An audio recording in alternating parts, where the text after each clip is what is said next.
Fala pessoal, nessa aula nós vamos começar uma série de estudos sobre uma área chamada de teoria da aproximação.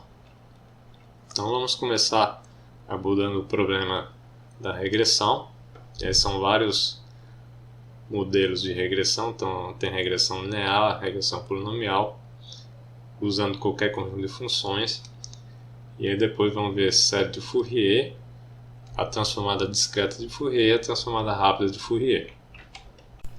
Então, suponha que tenhamos uma turma de alunos e nós vamos avaliar a nota desses alunos de acordo com a quantidade de horas que esse aluno estuda. No geral, é uma relação diretamente proporcional. Quanto mais horas você estuda, melhor é a sua nota. É claro que tem pequenas variações, então você tem alunos que estudam muito e tiram uma nota menor, e alunos que estudam pouco, mesmo assim conseguem tirar uma nota muito boa. Mas no geral, a relação é o quê? Quanto mais você estuda, maior a sua nota.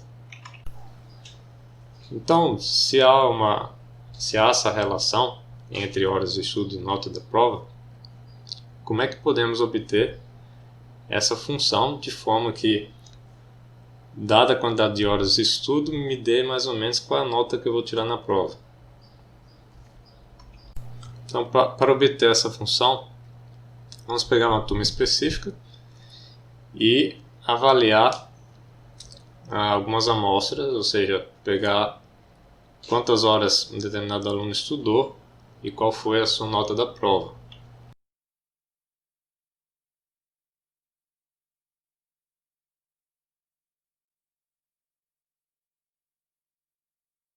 Então, criei aqui um sistema de coordenadas, onde o eixo x é a quantidade de horas de estudo e aqui o eixo y é a nota obtida pelo aluno. Então vamos pegar uma turma específica e pegar algumas amostras, ou seja, pegar um par ordenado de horas de estudo e nota da prova. Então, alguns alunos aqui estudaram pouco tempo, consequentemente tiraram notas mais baixas. E aí, à medida que alguns alunos estudaram mais horas, obtiveram notas melhores. Dado esse conjunto de pontos, posso querer saber agora, por exemplo, qual a estimativa da nota, dado que o aluno estudou 3 horas. Então, poderia simplesmente usar uma função interpoladora entre esses pontos para obter uma função que represente esse conjunto de pontos. Assim que a interpolação não é um bom método para isso, porque necessariamente vai passar por todos os pontos. E aí, como alguns pontos estão mais abaixo, outros mais acima, então isso vai gerar uma oscilação muito alta entre dois pontos consecutivos. Não vai ficar uma função bem representativa para a relação entre quantidade de horas e nota. Além disso, nós temos também a restrição de que não podemos ter dois pontos com a mesma abscissa. Então a interpolação tem suas aplicações, mas não aqui. E aí, se nosso interesse, por exemplo, obter, já que é uma relação linear entre essas duas variáveis, obter uma reta que representa essa relação. Então, por exemplo, essa reta aqui seria uma reta interessante. Já essa outra reta aqui, não tanto. Então existem infinitas retas, sendo que algumas são melhores que outras para representar essa relação. Para definir o que é uma reta boa e o que não é uma reta boa, né, nós vamos definir uma função que vai ser... Primeiro vamos caracterizar a reta. Então a reta é uma função f de x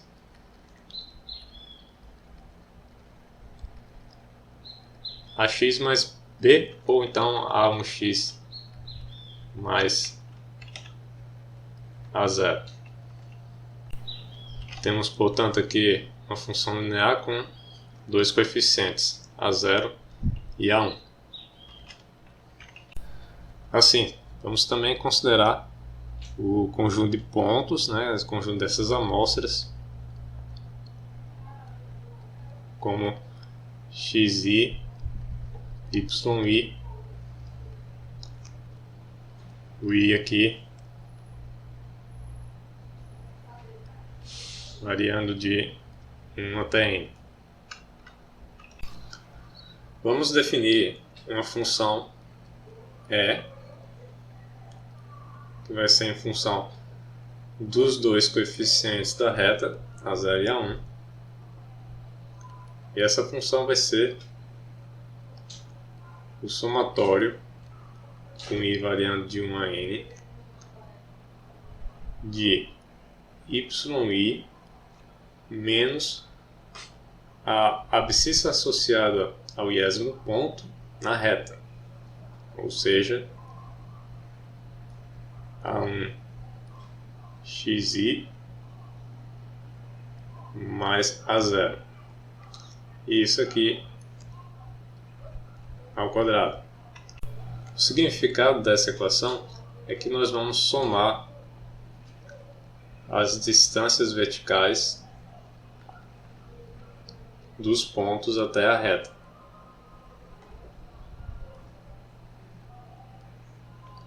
Se examinarmos a função, esse somatório aqui é para percorrer os pontos, do primeiro ponto até o enésimo ponto.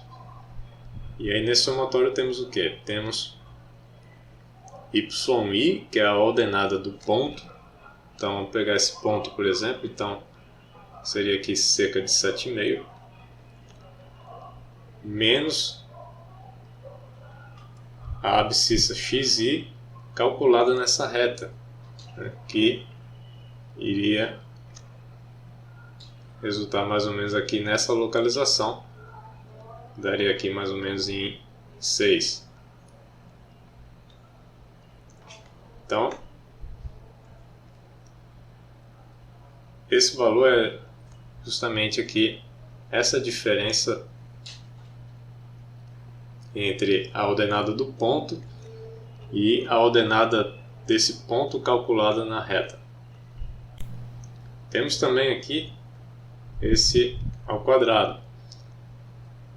Qual o sentido desse ao quadrado? O que vai acontecer é o seguinte: nós queremos, né, uma reta de tal forma que a soma dessas distâncias verticais seja a menor possível. Porque, por exemplo, se considerarmos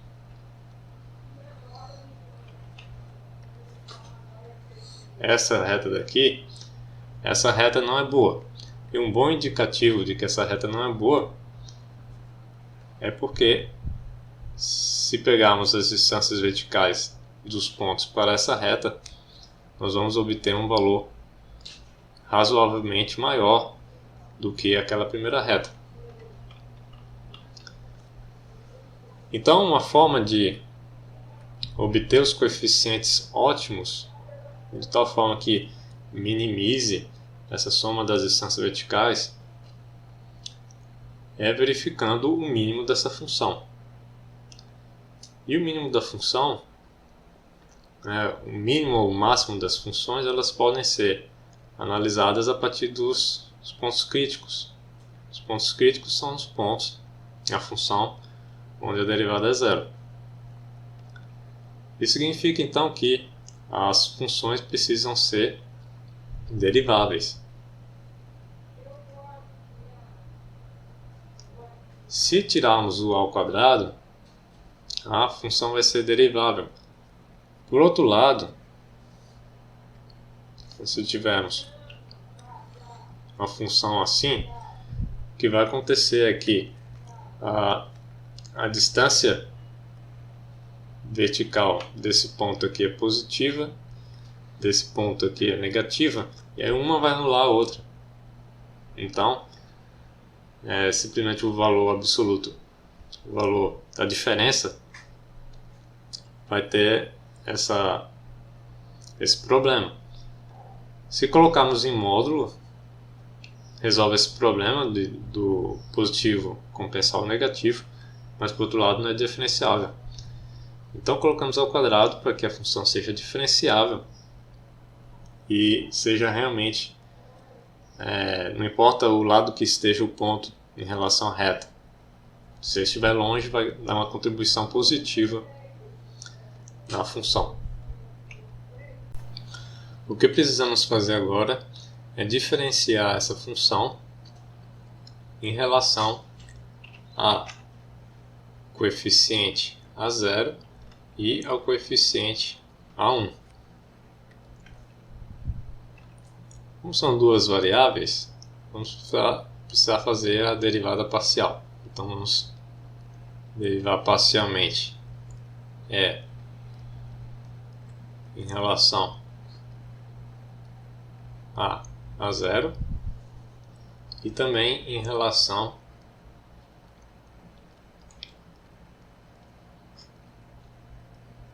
a A1.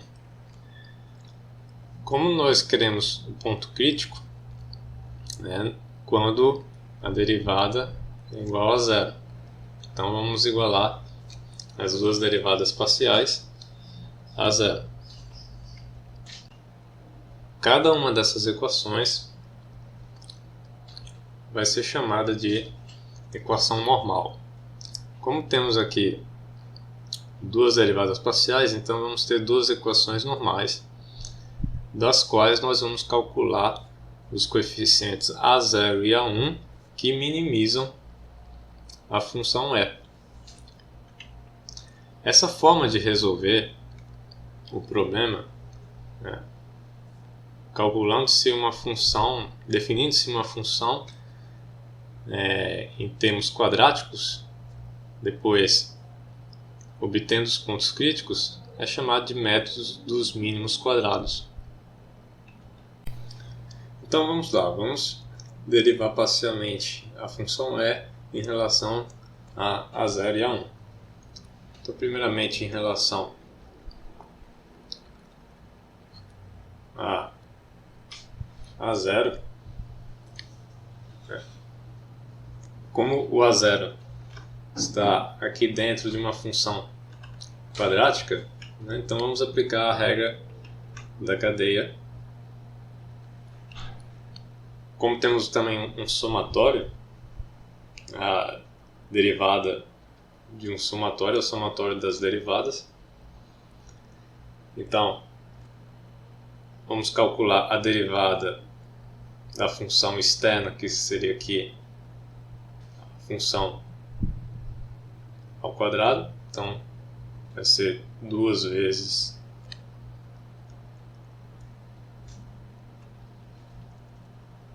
a função interna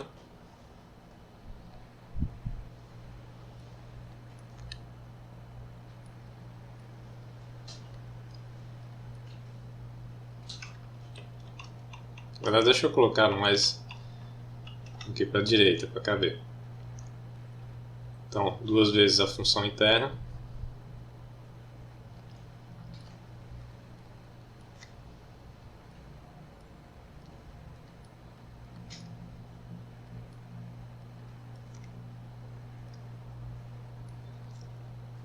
vezes a derivada da função interna, que é em relação a zero. O A0 só aparece aqui, acompanhado desse menos. Então, a derivada da função interna vai ser menos 1. Isso daqui ocorre para cada um dos termos desse somatório. Então, portanto, vamos ter somatório aqui de 1 até n. E aí nós vamos igualar isso aqui a zero, pois queremos obter o ponto crítico. É claro, todos os termos aqui desse somatório são multiplicados por 2 vezes menos 1. Então esse 2 vezes esse menos 1 aqui pode sair fora. Então vamos ficar com somatório. Eu vou omitir aqui o i de 1 a n para ficar mais simples. Então vou ficar com o somatório de yi menos somatório de a1 xi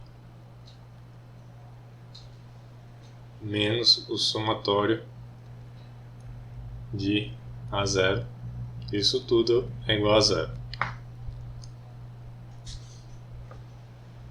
Bom, veja que cada um desses somatórios repete n vezes. Então, ele somar n vezes a zero é a mesma coisa de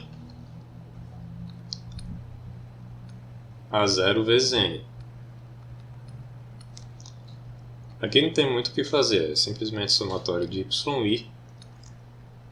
E aqui, como todo mundo está multiplicado por a1, podemos colocar o a1 para fora aqui do somatório.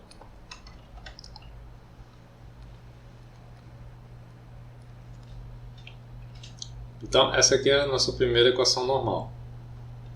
Essa primeira equação normal ainda não é suficiente para obter a 0 e a 1, porque nós temos uma equação e duas incógnitas.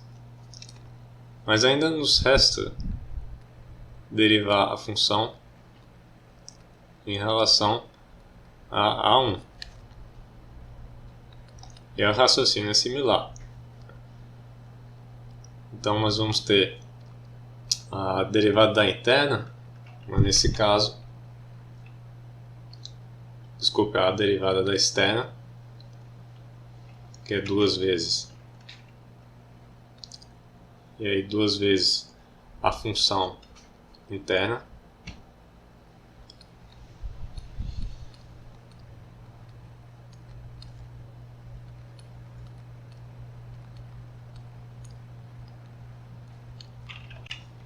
Vezes a derivada da interna, assim, que agora é em relação a A1.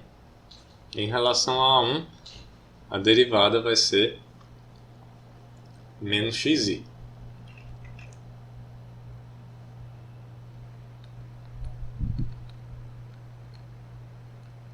Isso aqui é para cada um dos termos do somatório, então vamos ter o somatório aqui de 1 até n. Nós vamos igualar isso aqui a zero, o seu ponto crítico. Esse menos 2 aqui pode sair fora do somatório. E vamos ficar então com somatório de yi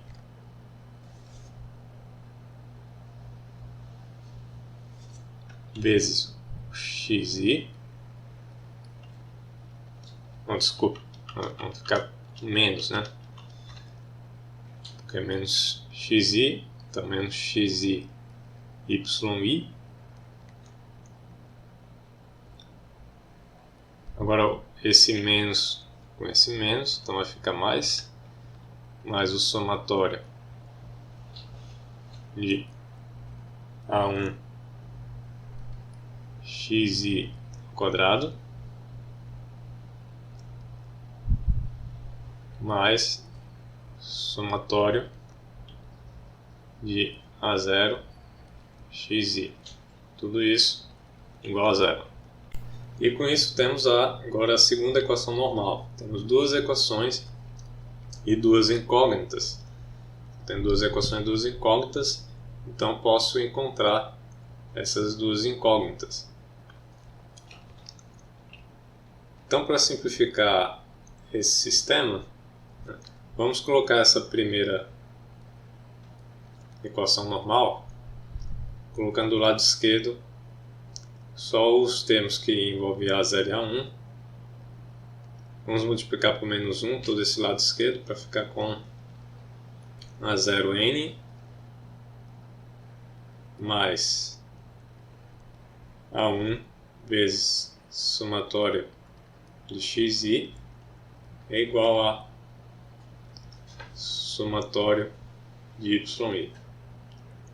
E aqui em relação à segunda equação normal, nós vamos ter A0 vezes somatório de xi, que veio daqui, mais A1 vezes somatório de xi ao quadrado, que veio daqui, e isso é igual a somatório de xi yi. Agora vamos pegar essas duas equações e montar um sistema linear, aqui onde as incógnitas são os coeficientes A0 e A1. Nossa matriz A, vou aumentar aqui, vamos precisar aumentar, pela primeira equação normal, o que multiplica o A0 é n, o que multiplica o A1 é o somatório de xi. Em relação à segunda equação normal, o que multiplica o A0 é somatório de xi, e o que multiplica o A1 é o somatório de xi ao quadrado.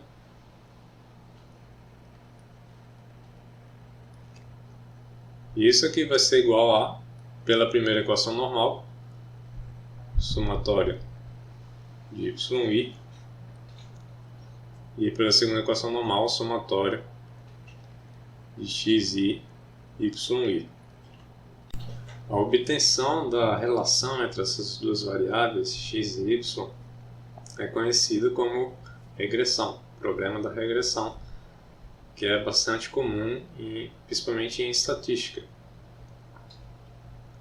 Como no caso aqui estamos obtendo os coeficientes em uma reta, então é um caso de regressão linear. Vamos fazer aqui um exemplo. Então eu tenho um conjunto de 7 pontos, 0, 2, 1, 3, 1, 4, 2, 3, 3, 6, 4, 5, 5, 7.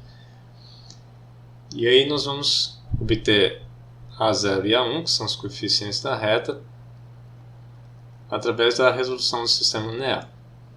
Esse sistema linear precisa do quê? Precisa do somatório das abscissas, precisa do somatório das abscissas ao quadrado, somatório das ordenadas e o somatório da abscissa vezes a ordenada. Então vamos tabular isso aqui para facilitar. Já temos o xi e o yi, não temos ainda o xi ao quadrado, nem o xi yi.